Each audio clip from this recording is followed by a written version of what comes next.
two problems there. One, we have a group of people that aren't working, or excuse me, should be working that aren't, but there's still a 3 million person gap that's going to require people to come in and help develop the GDP. So how do you handle that gap? So what do you do with the 6 million, and what do you do to cover the other 3? Well, I think the other 3 is largely people that have dropped completely out of the labor force and are just not even being counted anymore. If you look, our participation rate still isn't where it should be.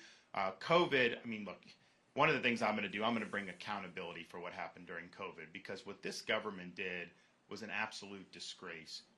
The amount of money that they printed and spent, you're paying more for everything, all because of March of 2020 and the ensuing spending bills.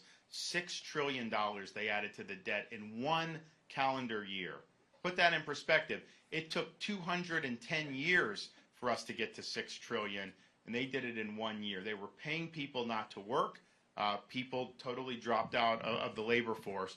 And so what we're going to do is, look, I believe in a safety net. Things happen in the economy. Sometimes people can lose a job. You want that, but you want that to be a second chance and a temporary thing.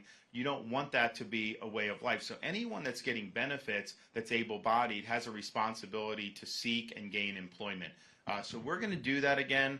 We're going to make sure that people, look, if you're not getting any benefit and you have a way to support yourself, obviously you can't force people to work. I mean, but if you're getting benefit, you can't just have that and go forward. So we are going to do that. I think it's going to make a difference. Now, Florida, we have more people employed by far than prior to COVID, but there's a lot of places they still haven't gotten back to where they are, and the participation rate has gone down dramatically. There's also a mismatch of skills in terms of the openings versus the people that may need jobs, and that's why I think going back to some of the things like the vocational education and the skilled trades, you will have, there are openings for those things, those are in demand, but you also create more demand for it because we'll be able to expand our manufacturing footprint. I didn't really get into China, but I think the 2 biggest threats to this country's security are the southern border and China.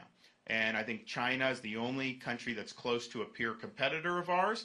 Part of the reason they've become more and more powerful is U.S. policy has basically let them eat our lunch for over 20 years. So a lot of the manufacturing migrated there, even things that are really significant, pharmaceuticals, things involving military, you name it, it's there. We need to work on bringing that back to the United States. Part of that's regulation, incentives, tax incentives, all that. Part of it, though, is making sure that you have a good workforce for some of those areas that are really, really significant. So we're going to do that. We're going to regain our economic independence from China. But I can tell you in Florida, we've added 100,000 manufacturing jobs since I've been governor. And part of the reason we do, yes, we've got a good business climate, but people see that we're serious about workforce. So they know that they're going to be able to get people. You can go to, like, Elon Musk will hire people out of high school in Florida, right there on the Space Coast of Florida for SpaceX, these aviation mechanics and stuff.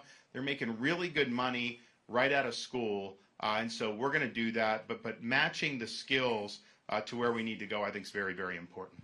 Yes?